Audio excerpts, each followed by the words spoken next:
When you hear the name Dragon Ball, a few things probably come to mind. Poorly ventilated anime conventions, muscle-bound characters with spiky blonde hair, and of course... It's over 9,000! What, 9,000?! Whether or not you've seen the show, it's hard to deny the cultural impact it had, with its main character, Goku, being one of the most recognisable figures in pop culture of all time. With just over 800 episodes across its 5, now 6 series, and 24 theatrical films, it has stood the test of time and has become a mainstay in Japanese and global pop culture. The Dragon Ball franchise is currently estimated to be valued at a whopping 23 billion USD, with 260 million copies of the manga sold, and with hundreds of revenue streams through toys, video games, and merchandise. These numbers will only grow, as Dragon Ball shows no signs of stopping, with its recently released series Dragon Ball Daima being ranked as the second most watched show on Netflix globally. But Dragon Ball wasn't always the cultural and commercial giant it is today.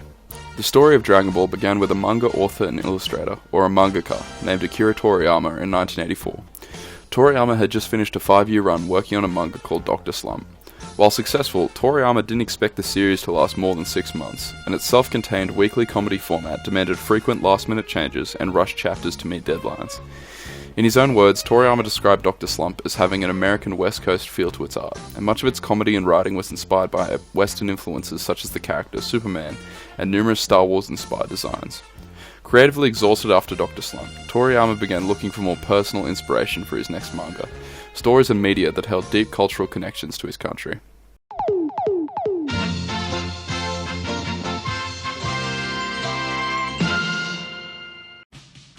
The story of Dragon Ball actually began hundreds of years ago, during the Ming Dynasty in China in the year 1592.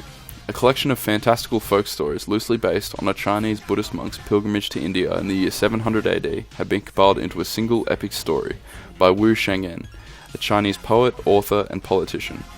This story was called Journey to the West, and due to its shared Buddhist ideas and mythology, it was widely popular across all of Eastern Asia, including Japan, and still remains today as an important literary work embedded in the East Asian collective cultural consciousness. Toriyama took these easily identifiable characters, tropes, and stories, and tweaked a few details. One of the main characters, Sun Wukong, a monkey born from a rock who had gone to learn many powerful abilities, became Son Goku, a half-monkey alien who was born from a rock, sort of, and would go on to learn many powerful abilities. Zhu Bajie, a lazy and gluttonous half-pig, half-human, became Oolong, an anthropomorphic pig. Erlang Shen, a powerful three-eyed warrior god and the only character to best Wukong in combat, became Tian Shinhan. The Bull Demon King became the Ox King, and rather than going on a journey to find the Buddha Sutras, the characters were searching for the wish-granting Dragon Balls. Through these characters and motifs, Toriyama created a foundation for his story that was easily recognizable and felt familiar to his readers. But Toriyama didn't want to create a story that was just about the zany adventures and the quest for immortality that Journey to the West was focused on. At the heart of Dragon Ball was martial arts, one-on-one combat, and the inspiration for this was drawn from one of Toriyama's personal interests, a new type of film that was taking the world by storm. Akira Toriyama was a big fan of Hong Kong action cinema, a genre that reached its peak of popularity during the 70s. These films are often built around clear moral paradigms, good versus evil, revenge stories, and challenges to authority with climactic showdowns. The characters in these films were walking weapons, with overly exaggerated combat sequences where a single man could take down 20 opponents with just their fists and a few backflips. Characters lived their lives and expressed themselves through their physical prowess and self-mastery, and this self-mastery and a sort of spirituality of combat was what separated it from other action films at the time, and no other person represented these ideas more than Bruce Lee.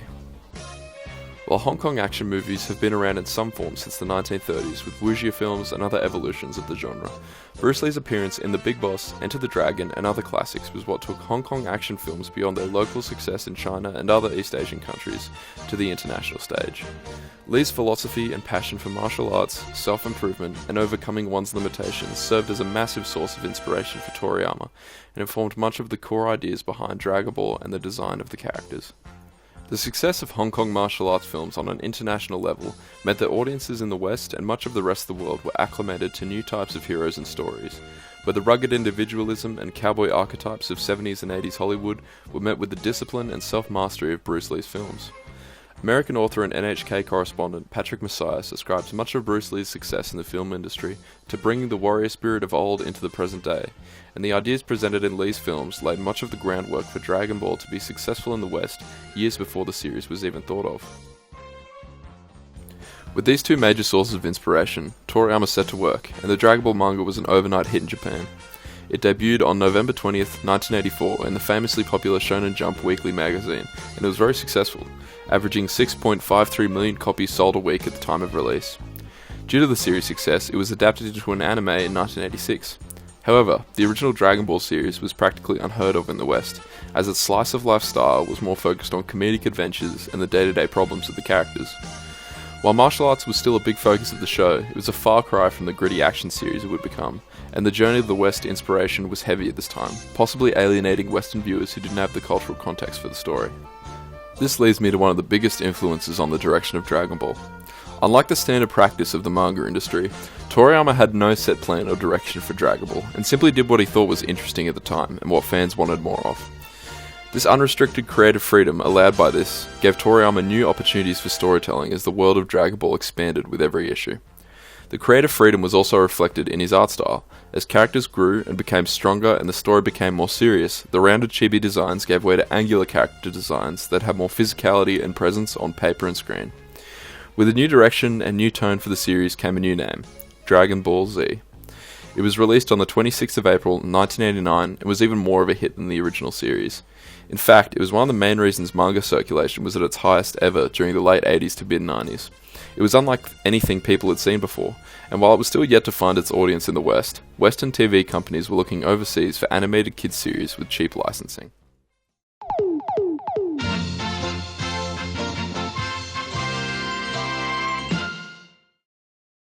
Dragon Ball came to the West at the perfect time for the perfect audience. Younger audiences across America had become accustomed to Japanese media with shows like Sailor Moon and Power Rangers, and the interest in more Japanese media was there. But first, it had to overcome a lot of obstacles to its localization before it found its sweet spot. The first is that by American standards, the show had far too much graphic violence and occasional nudity to be considered suitable for young American audiences. Funimation had attained the licenses to air Dragon Ball Z in 1996, but was working with Saban for its distribution, a company that had just imported Power Rangers. Saban was working on the censorship for Z and ended up cutting 14 episodes worth of material from the show, leading to a much more stripped down version that eventually aired. This original airing wasn't very successful and ended up getting cut after only 2 seasons. And it looked like Dragon Ball just wasn't going to work out on American television. Whether the cultural gap was too large to cross, the humour too weird, or it simply didn't appeal to US audiences, it seemed like it was over. But on August 31st, 1998, Dragon Ball Z found its home on Toonami on the weekday afternoon block, and it was a smash hit.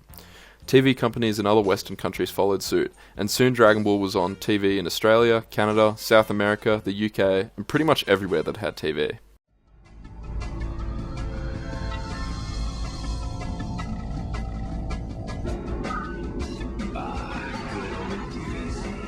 Arguably the best show around. The table has been set. Now let us begin! Daily battles for the fate of the planet. Dragon Ball was vastly different from its Western contemporaries. In an age of overdone superheroes and villain of the week formats that wrapped up entire stories in a single episode, Dragon Ball had epic sagas with villains whose presence could be felt over tens of episodes, and posed a real threat to the main characters. This went against the episodic structure of most animated shows at the time, and completely changed the animation expectations in the West, as well as inspiring thousands of other Japanese mangaka. While being vastly different from its Western counterparts, it fit right in with the macho-crazed culture of the 90s. Muscle-bound heroes and villains punching each other in the face was nothing new. Dragon Ball was foreign, yet familiar, and the way the villains were written set it apart. Each saga remained with its viewers long after it was over. Without Dragon Ball, there would be no Naruto, no Bleach, no My Hero Academia. The entire shonen genre owes something to Dragon Ball. This extends to Western animation as well, Avatar: The Last Airbender being the most obvious. Not only in visual style, but in content, with comedic elements and heartfelt moments bound together by a gripping story of powerful villains and mystic martial arts. Dragon Ball also came to America when internet access and home computers were becoming common household items, giving millions access to online fandom communities and chat rooms, meaning niche interests at the time, such as anime, became a whole lot less niche. Ultimately, what Dragon Ball did for anime in the West was make anime cool. With its meteoric rise in popularity as well as its longevity from its numerous series, Dragon Ball made an imprint in global pop culture that can be felt today. Anime went from something niche and nerdy to widely accepted and embraced.